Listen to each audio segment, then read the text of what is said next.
ছাত্র জনতার অভ্যুত্থানে অন্তর্বর্তী সরকার ক্ষমতা গ্রহণের পর থেকে জাতীয় সংসদ নির্বাচনের দাবিতে সোচ্চার বিভিন্ন রাজনৈতিক দল। দ্রুততম সময়ের মধ্যে নির্বাচনের দাবিতে প্রধান উপদেষ্টার সঙ্গে সাক্ষাৎ করেছেন বাংলাদেশ জাতীয়তাবাদী দলের নেতাকর্মীরা। গণতান্ত্রিক উপায়ে নির্বাচনের পর বাকি সংস্কার করার পক্ষে দলটির নেতাকর্মীরা। শহীদ প্রেসিডেন্ট জিয়াউর রহমানের হাতে গড়া দল বিএনপির নেতাকর্মীদের দ্রুততম সময়ের মধ্যে নির্বাচনের দাবির অন্যতম কারণ কোটি মানুষের আস্থার ভালোবাসায় 11 বারের মতো দেশের 1 নম্বর রেফ্রিজারেটর ব্র্যান্ড ওয়ালটন। আওয়ামী লীগের টানা 4 মেয়াদে ভোট বঞ্চিত থাকা, দলীয় চেয়ারপারসন বেগম খালেদা জিয়াকে কারাবন্দী রাখা, একের পর এক মামলায় কারাদণ্ড দিয়ে ভারপ্রাপ্ত চেয়ারম্যান তারেক রহমানের দেশে আসার পথ রুদ্ধ করা, লাখ লাখ নেতাকর্মীর ওপর হামলা মামলা নির্যাতন চালিয়ে বিএনপির জন্য নির্বাচনে অংশগ্রহণ কঠিন করে তোলা হয়েছে।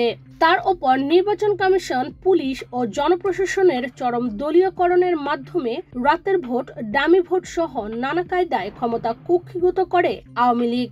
ফলে 1.5 দশক ধরে বিএনপি ও অন্যান্য দল নির্বাচন বর্জনে বাধ্য হয়। ছাত্র জনতার অভ্যুত্থানে শেখ হাসিনা ভারতে পালিয়ে যাওয়ার পর বদলে গেছে সার্বিক প্রেক্ষাপট। নোবেলজয়ী ডক্টর মোহাম্মদ ইউনূসের নেতৃত্বাধীন অন্তর্বর্তীকালীন সরকারের অধীনে একটি অবাধ, নিরপেক্ষ ও গ্রহণযোগ্য নির্বাচনের প্রত্যাশা করছে দেশের মানুষ।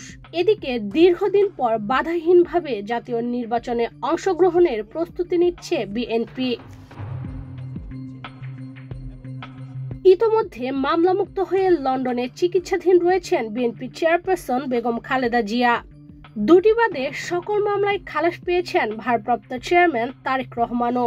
নির্বাচনী রোডম্যাপ ঘোষণার পরই দেশে ফিরে সরাসরি নির্বাচনী প্রচারণায় যোগ দেবেন দলের মূল কাণ্ডারি। সেই সঙ্গে এবার যুক্ত হবেন জিয়াউর রহমান ও বেগম খালেদা জিয়ার বড় নাতনি জাইমা রহমান। বাবা তারেক রহমানের প্রতিনিধি হিসেবে ন্যাশনাল প্রেয়ার ব্রেকফাস্টে যোগদানের পর থেকে রাজনীতিতে জাইমা রহমানের পদচারণা অনেকটাই নিশ্চিত।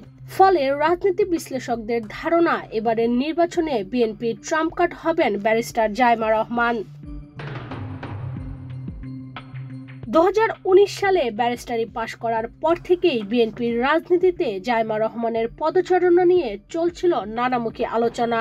অনেকেই আবার তারেক রহমানের একমাত্র কন্যাকে খালেদা জিয়ার উত্তরসূরি হিসেবে বিবেচনা করেন। এসব আলোচনা আরো জোরালো হয়েছে মার্কিন প্রেসিডেন্টের আমন্ত্রণে বিএনপির 2 সিনিয়র নেতার সঙ্গে ন্যাশনাল প্রেয়ার ব্রেকফাস্টে যোগদানের মাধ্যমে।